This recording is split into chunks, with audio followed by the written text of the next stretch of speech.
સુરત સહિત સમગ્ર દેશમાં કાલે મોહરમની ઉજવણી કરવામાં આવશે ત્યારે આવતીકાલે મુસ્લિમ સમાજના મોહરમ તહેવારને લઈ પોલીસ દ્વારા શાંતિ સમિતિ મીટિંગનું આયોજન કરવામાં આવ્યું હતું।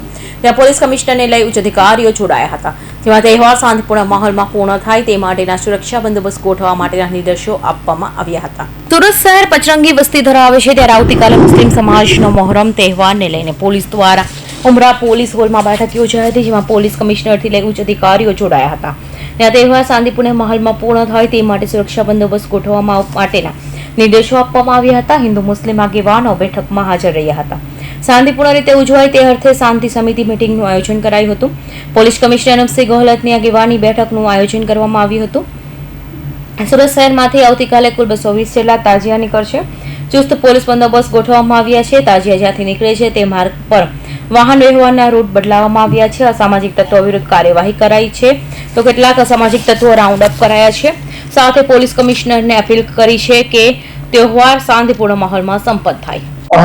17 તારીખના રોજ अपना सूरत शहर में मुहर्रम નો તહેવાર છે। આમાં ટોટલ કરીબ 220 જેટલા આપણા તાજિયા નીકળવાના છે અને સાથે નાના મોટા जो मन्नत ताजिया અને 15 વગેરે મળીને લગભગ 250 જેટલા આ ટોટલ જો પ્રોસેસનમાં જો આજે ભાગ લેશે જોઈએ અને એના જ તૈયારીના ભાગરૂપે આજે એક શાંતિ સમિતિના મીટિંગનું આયોજન કરવામાં આવેલા હતા અને તમામ આપણા ગામના લોકો અમારા તમામ આગેવાનો શાંતિ સમિતિના મેમ્બર બધા લોકો અહીંયા હાજર છે અને સાથોસાથ જે બધા લોકો પોલીસ અને પ્રશાસન અને લોકો સાથે આગેવાનો અને લોકો સાથે મળીને ખૂબ સરસ રીતે આપણા તહેવાર જો પૂર્ણ થાય આ દિશામાં જો અમારી ચર્ચાઓ કરવામાં આવી અને સંપૂર્ણ રૂટ ઉપર આવતીકાલે એટલે 16 તારીખના રોજ આપણા કતલના રાતનો બંદોબસ્ત હોય અને પછી 17 તારીખના રોજ લગભગ બપોરે 4 વાગ્યાના આસપાસ આપણા પ્રોસેસન ચાલુ થાય અને રાત્રે પૂર્ણ થતા હોય। એના સમગ્ર રૂટ ઉપર જો ખાસ કરીને સુરત શહેરમાં સલાબતપુરા, મેજરપુરા, ચોક બજાર, અઠવા લાઇન્સ, લાલગેટ આ પોલીસ સ્ટેશન વિસ્તારમાં સૌથી વધુ પ્રમાણમાં જેટલા તાજિયા નીકળતા હોય છે।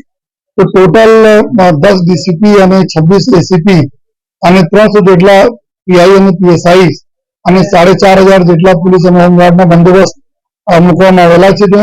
સાથોસાથ 7 જેટલા ડ્રોન કેમેરાઓથી જે પૂરા નિગરાની રાખવામાં આવશે અને સમગ્ર રૂટ ઉપર જો સીસીટીવી કેમેરા તે સજ્જ આ પૂરા રૂટ છે ત્યાં અમારા પબ્લિક એડ્રેસ સિસ્ટમ બી છે।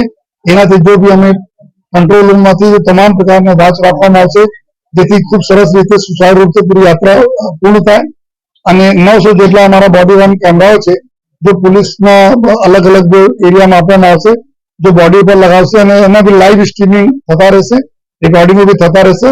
પર્પસ એટલા છે ખૂબ સારા માહોલમાં લોકો આપણા તહેવાર ઉજવે અને કોઈ પણ પ્રકારના જો કોઈ તકલીફ નહીં પડે। જેટલા બી એવા એન્ટી સોશિયલ એલિમેન્ટ છે જેના ઉપર પહેલે બી કાર્યવાહી થઈ છે, જો આ પ્રકારના અસામાજિક તત્વો છે જો કે ડિસ્ટર્બ ભૂતકાળમાં કરેલા છે એના તમામ લોકો પર અટકાયતી પગલાંની કામગીરી ચાલુ છે અને સાથોસાથ આ લોકો પર બી જો અમે લોકો જરૂરી જો પગલાઓ કાયદાકીય પ્રમાણે લેતા રહીશું અને અમે બધા મેટ્રોના કામને લીધે બી અમુક રોડ કઈ સકળાશ કઈ બીજા છે એના બી સોલ્યુશન પૂરા થઈ ગયા છે। જો પૂરે અમે સુરત શહેરના લોકોને અમે બધા રિક્વેસ્ટ હું પણ કરું છું કે આપ આ ખૂબ સારી રીતે જો તહેવારમાં જે ગયા તહેવારો ખૂબ આપના સહકારથી ખૂબ સરસ રીતે બધું પૂર્ણ થાય છે। આ તહેવાર ખૂબ આપના સહકારથી ખૂબ સારી રીતે કોમી ઇખલાસ સાથે જો આ બી તહેવાર સમગ્ર બંદોબસ્ત પૂર્ણ થશે, લોકો આપણા તહેવાર મનાવશે જો એવી બધાને હું વિનંતી પણ કરું છું અને ખાતરી પણ આપું છું કે સુરત શહેર પોલીસ એકદમ કટિબદ્ધ છે, સજ્જ છે આ તહેવારને સારી રીતે પૂર્ણ કરવામાં।